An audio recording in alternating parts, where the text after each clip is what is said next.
हरे कृष्णा। आज का जो विषय है वो है कि हमें हर कोई गीता ही पढ़ने के लिए क्यों कहते हैं। गीता क्यों पढ़नी चाहिए? गीता इसीलिए पढ़नी चाहिए क्योंकि ये सब वेदों का जो है वो निचोड़ है।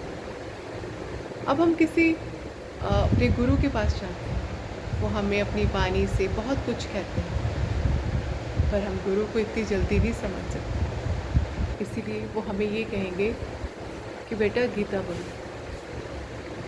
गीता पढ़ो। क्यों? क्योंकि गीता में सब कुछ है। भगवान कृष्ण भी तो अर्जुन जी को गुरु रूप में आके उपदेश दे रहे हैं। वो उपदेश हम सबके लिए है। उसमें हमें कर्म करना सिखा रहे हैं, भक्ति करना सिखा रहे हैं।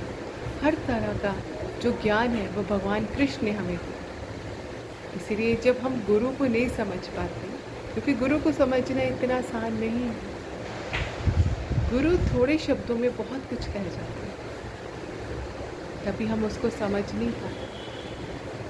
इसलिए जो गुरु हैं वो हमें सिर्फ यही कहेंगे, गीता पढ़ो।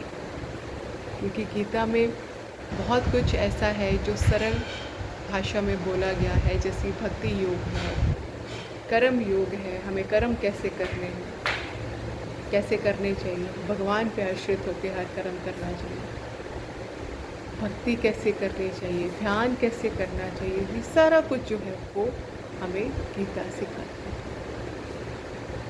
जैसे हर बच्चा स्कूल जाता है, वहाँ पे टीचर उसको सिखाती है, लेकिन फिर भी वो होमवर्क देगी कि आज हमने ये जो है टॉपिक डिस्कस किया और घर जाके इस बुक का ये पेज नंबर पे आप ज़रूर पढ़ना। तो बच्चा वो बुक पढ़ता है क्योंकि वो जो गुरु का ज्ञान है उस बुक में भी है। ठीक है, इसीलिए जो हमें ज्ञान गुरु दे रहे हैं, ज़रूरी नहीं है हमें एकदम से समझ आए, लेकिन धीरे धीरे टाइम लगता है, समझ आएगा। इसलिए वो हमेशा ये कहेंगे कि जो है भगवद गीता पढ़ो। इसलिए मेरी आप सबसे गुजारिश है कि भगवद गीता ज़रूर पढ़िए और अपने जो मन के प्रश्न हैं, कई बार गुरु बहुत दूर होते हैं।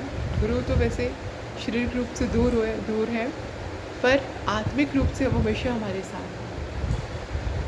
जो क्वेश्चन कई बार हमें लगता है कि हम अपने गुरु से कैसे पूछें या हमारा ध्यान नहीं लगता, तो उसका जो हर क्वेश्चन का आंसर जो है वो हमें गीता जी में मिलता है। इसीलिए अपने गुरु की बात सुनिए, गुरु से जुड़िए और उसके साथ साथ गीता जी भी ज़रूर। आज के लिए इतना ही। हरे कृष्णा।